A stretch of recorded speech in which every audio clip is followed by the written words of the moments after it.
सबसे ज़रूरी परमेश्वर के राज्य में जब आप उस परमेश्वर के साथ चलते हैं, एक सबसे ज़रूरी चीज़ जो है वो है जो इमेज या जो छवि परमेश्वर की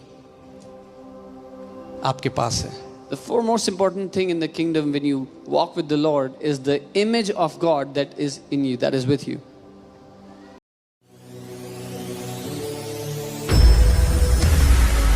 क्योंकि कई लोगों को लगता है कि मैं कुछ भी मानूं परमेश्वर के बारे में, मेरे जीवन में कोई फर्क नहीं पड़ेगा। ऐसा नहीं है। Because many people think no matter what I believe about God, it's not going to impact my life, but it is not so.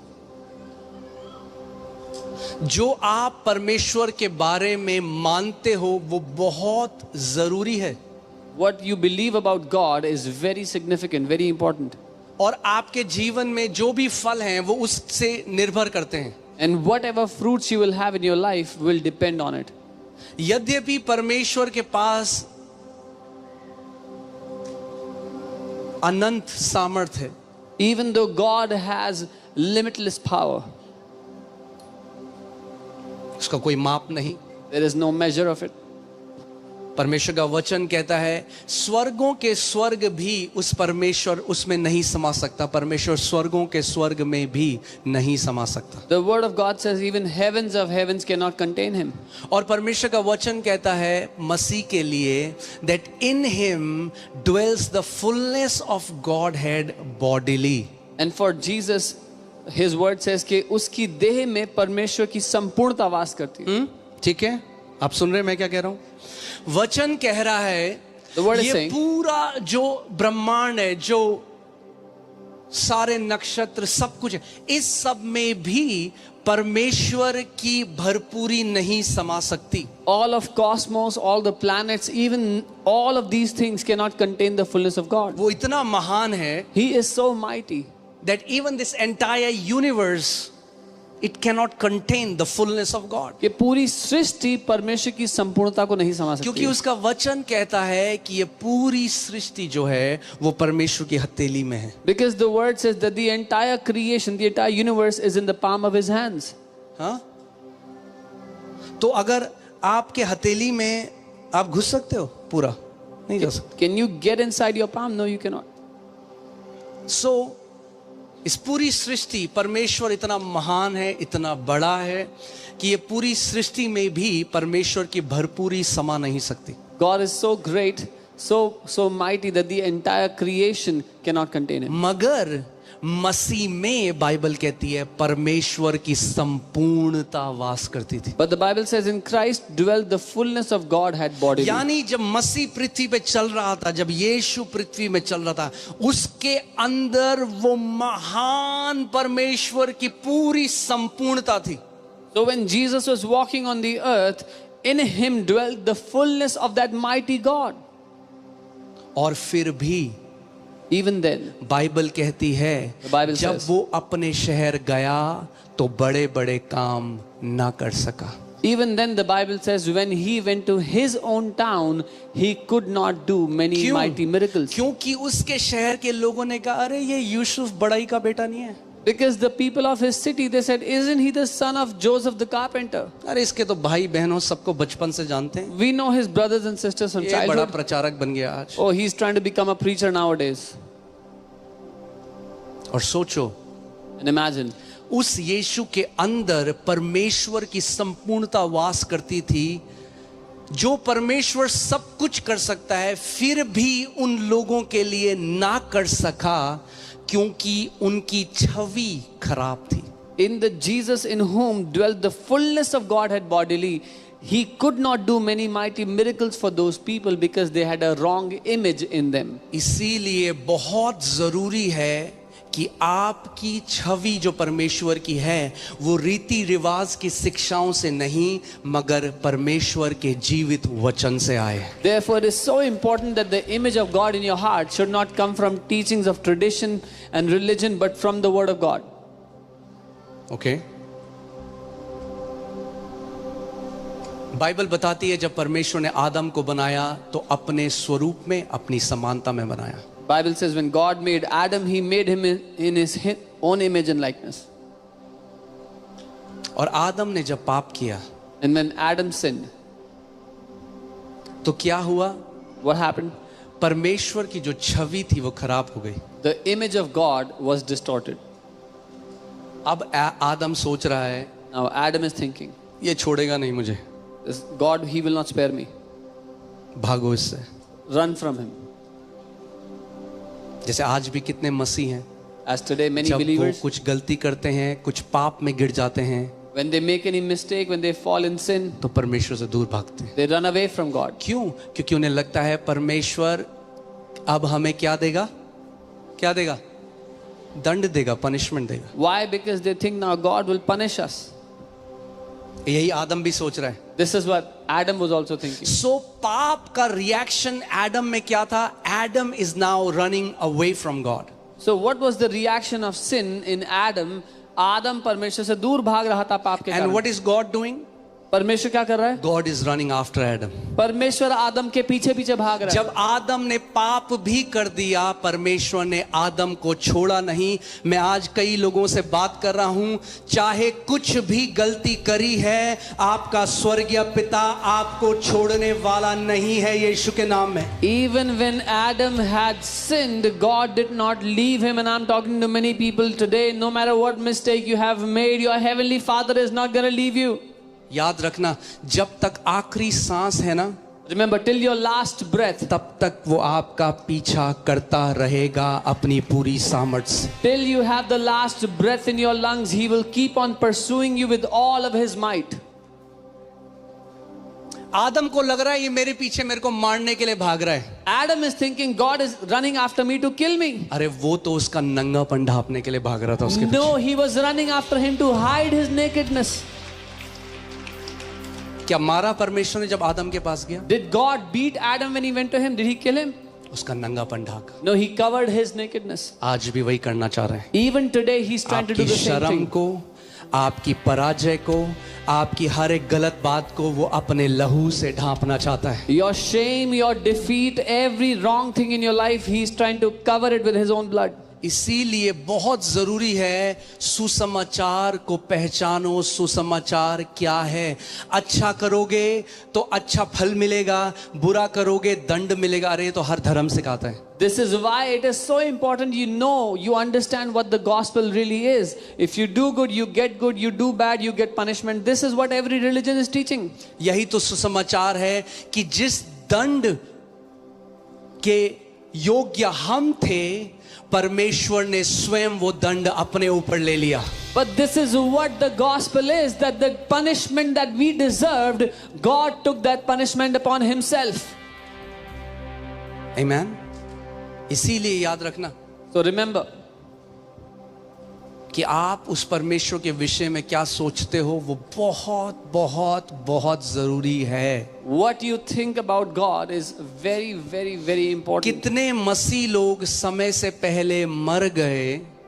मैं मार्टियर्स की बात नहीं कर रहा हूं, मैं उनकी नहीं बात कर रहा हूं जो शहीद हो गए. वो तो लिखा है, कुछ लोगों का नंबर है. मगर वो जो गलत शिक्षाओं की वजह से, गलत चीजों को बिलीव करके समय से पहले चले गए. So many people died before their time. I'm not talking about martyrs. There's a number for that. I'm not talking about that. But so many believers died before their time, believing wrong teachings in their life.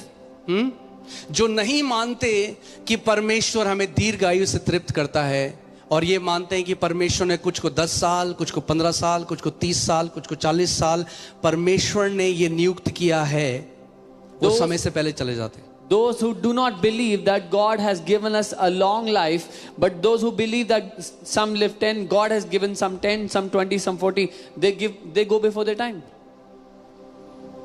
खुद सोचो, अगर परमेश्वर ने किसी को, बच्चे को रखा था 4 साल में चला जाएगा, किसी को रखा था 8 साल में चला जाएगा, 14 साल में, 15 में, 30 में, 22 में, आप हर रोज सुन रहे हो लोग मर रहे हैं आपके चारों ओर, तो फिर क्यों वो अपने वचन में कहता है मैं तुझे दीर्घ आयु से तृप्त करूंगा? If it was God who had kept, some would live 4, 8, 15, 20, whatever. why would God then say in His word that I will satisfy you with a long life? अगर परमेश्वर ने एक एज पहले से नियुक्त करी है और वो एज बदल नहीं सकती, तो क्यों बाइबल कहती है अपने माता पिता का आदर कर कि पृथ्वी में तेरे दिन लंबे हों? If God had kept a specific age, a specific number for a man to live, then why does the Bible say, honor your mother and father so that you may have longer life on the earth?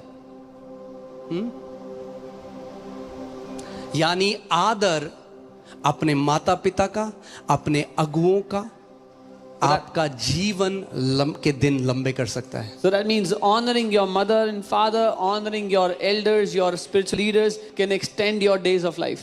अगर आदर हमारे दिनों को लंबा कर सकता है, तो निरादर हमारे दिनों को काट सकता है. If honor can extend or elongate our life, dishonor can cut short our life. और आज आपको एक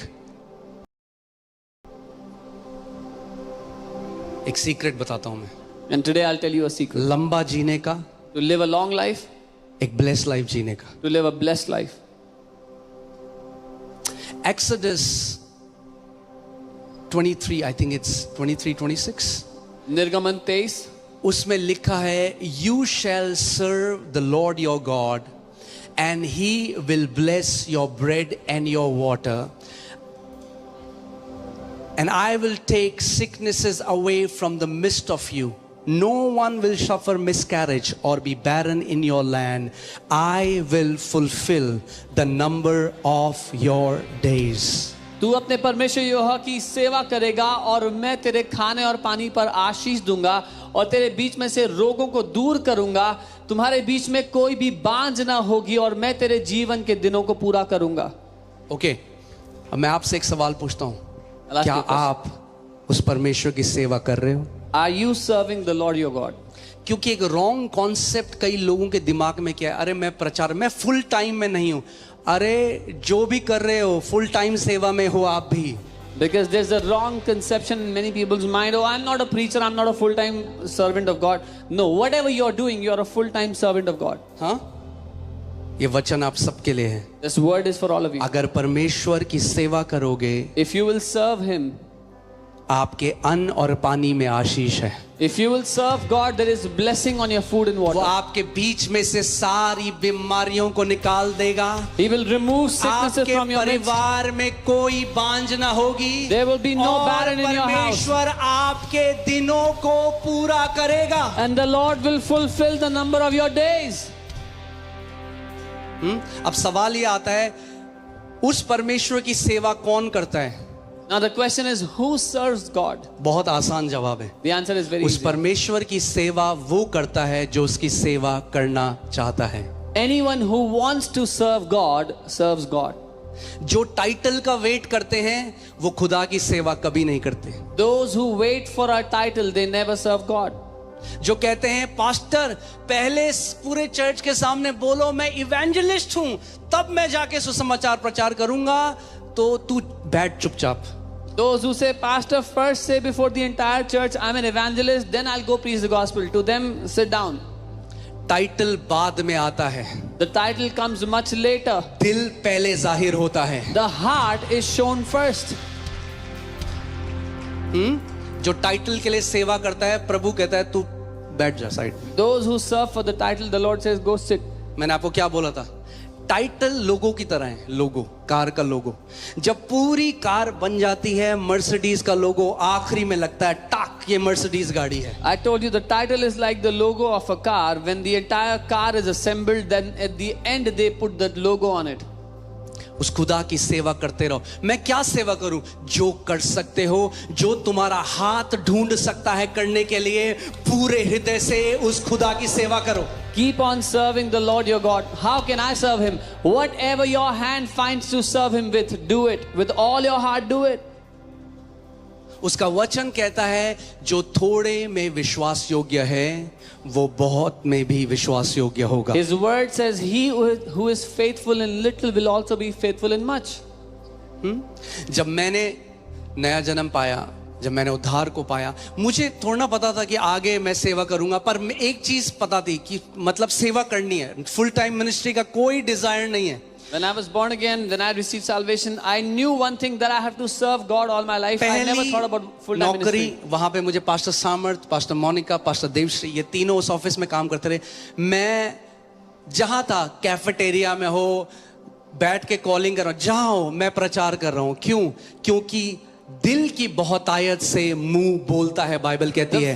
जब खुदा का प्रेम दिल में भरा हुआ होगा तो मुंह से भी वही निकलेगा। The first office where I was, I met the senior leadership there, and every time, everywhere I was, I would be preaching the gospel, because when the love of God is filled in your heart, that's what will come out of your mouth. एक भी office ऐसा नहीं था जहां खुदा ने मुझे भेजा जहां मैंने सुसमाचार प्रचार ना किया हो अपने दोस्तों को, अपने कलीग्स को। Not even one office was such where the Lord sent me and I did not preach the gospel to my friends, to my colleagues. आज कई मसीह लोग हैं, वो कहते हैं हमें मिशन ट्रिप में जाना है, मलेशिया, इंडोनेशिया। अबे पहले ऑफिस में तो बता किसी को यीशु के बारे में। मलेशिया, इंडोनेशिया भी जाना, पहले जहां हो वहां विश्वास योग्य रहो, वहां गवाह बनो यीशु का।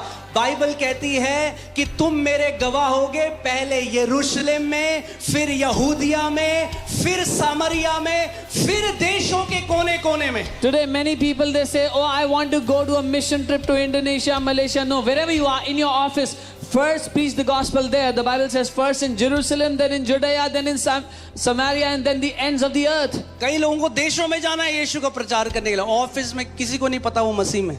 Many people want to go to nations to preach the gospel on mission trips, but nobody in their office knows they're even a believer.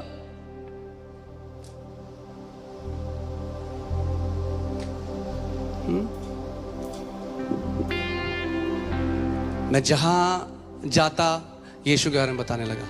Wherever I would go, I would tell about कोई Jesus. Agenda थोड़ा था, मुझे pastor के पास थोड़ा जाना था कि pastor जी मैं इवेंजलिस्ट बनना चाहता हूँ, या मुझे कोई टाइटल दे दो, या मुझे कोई पोजीशन दे दो। नहीं भाई, I had no agenda or to go to the pastor and say, give me the title of evangelist. No. Bible कहती है कुछ को apostle, profit, pastor, teacher, evangelist बुलाया, मगर सबको गवाह बनने के लिए बुलाया, सबको। The Bible says some are called to be apostles, prophets, teachers, pastors, evangelists, but all are called to be his